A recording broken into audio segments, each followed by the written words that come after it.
Since the dawn of civilization, women around the world have battled a tragedy that made them feel hopeless. This tragedy is otherwise known as infertility.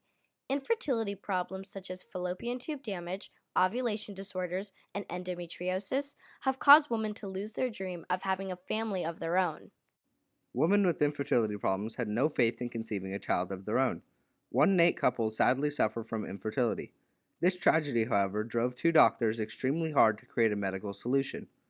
This triumph that Dr. Robert Edwards and Dr. Patrick Steppa created gave women a new hope: in vitro fertilization. In 1949, Robert Edwards began to follow his dream of getting a degree in agriculture, but soon changed his major to zoology. Once he got his Bachelor of Science, he became fascinated with mouse embryos, artificial insemination, and infertility. He then studied at 3 other universities before becoming part of the staff at the University of Cambridge in 1963. In 1939, Patrick Steppa began attending the Royal College of Surgeons. He then served in the British Navy till 1946, when he began working at the St. George's Hospital in London. There, he developed an interest in infertility. In 1968, Patrick Steptoe conducted a presentation about laparoscopy in women at the Royal Society of Medicine in London.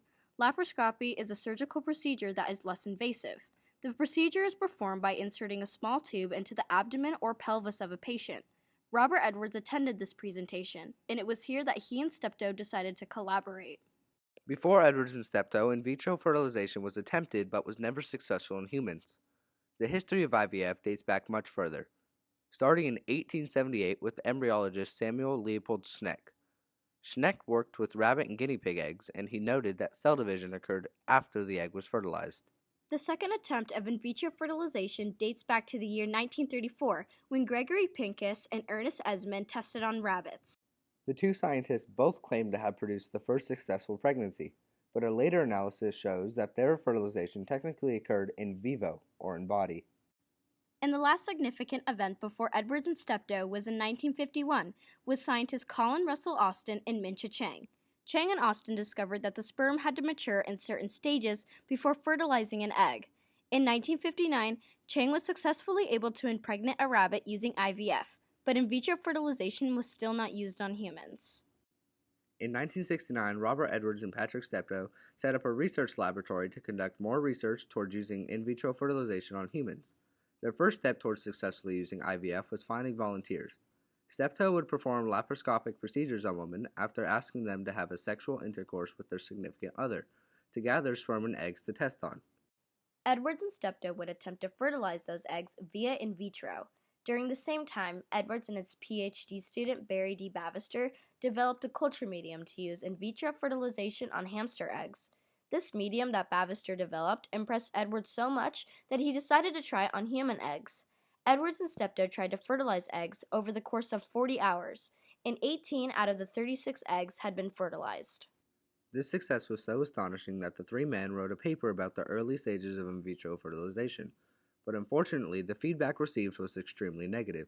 While there was some positive feedback, several people rejected the idea of making a baby in a petri dish.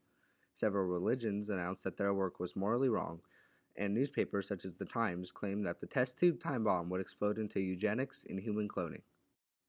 This shows how disapproving people were towards IVF. While Edwards and Steptoe tried to reply to all the criticism, that wasn't their main priority.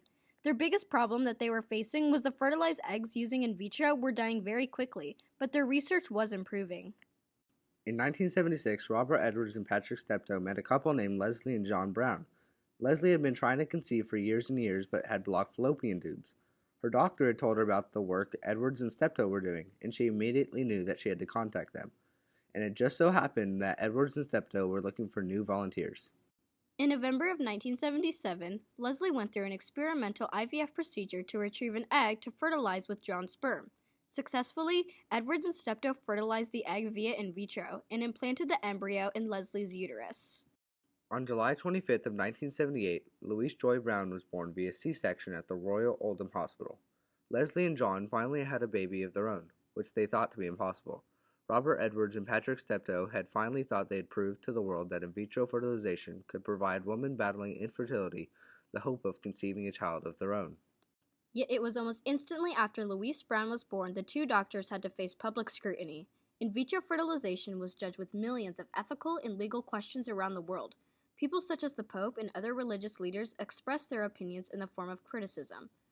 Pope John Paul stated, "Even if the possibility of having children in vitro does not bring about disaster, it at least poses some enormous risks.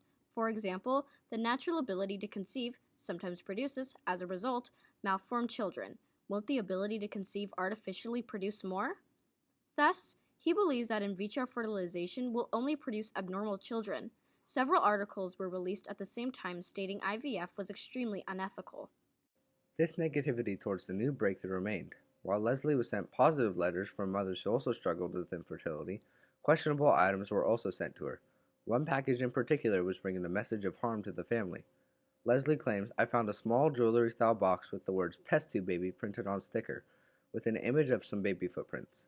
Maybe it was another gift from a corporate anxious to be associated with Louise's birth, but when I opened it, there was a red liquid that looked as if it had spilled and a carefully folded letter." This letter was extremely alarming to Leslie and John, and they found it a threat.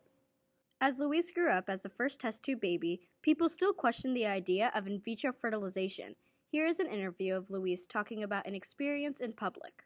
I know at one point when I was in the pram, Mum took me to a local bakery, and they said, "Oh, is this the test tube baby?" And Mum said, "Yeah." And they said, "Oh, she's normal." And Mum said, "Well, what did you expect her to have, two heads?" This shows people had a strong disbelief in the ability of fertilizing an egg in a petri dish. But as time went on, more and more women struggling with infertility wanted to try in vitro fertilization, and more gynecologists were fascinated with in vitro fertilization. And today, over 8 million babies have been born through IVF. That is more than the entire population of Washington state. And with today's technology, laparoscopy is rarely required with procedures, so many women around the world have relied on IVF to conceive their children. Famous celebrities such as Celine Dion, Mariah Carey, Nicole Kidman, and even Michelle Obama used IVF to conceive their children. Here's a clip of Michelle Obama opening up about her experience with IVF.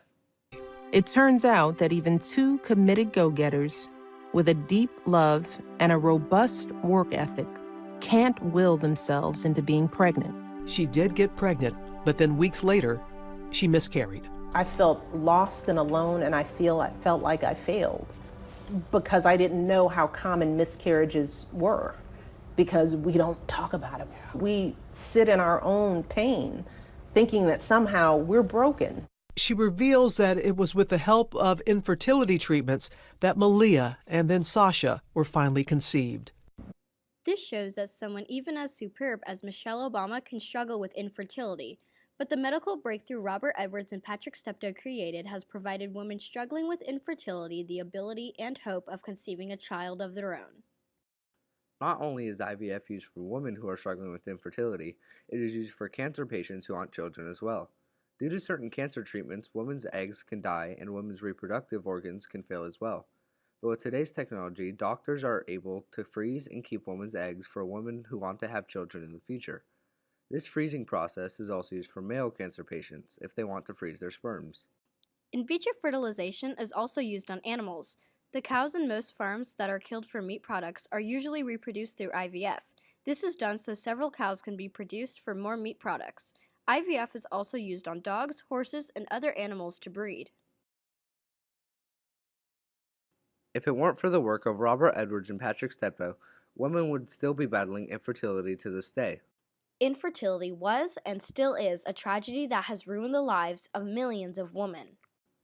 Overall, the medical breakthrough has changed the lives of millions of men and women.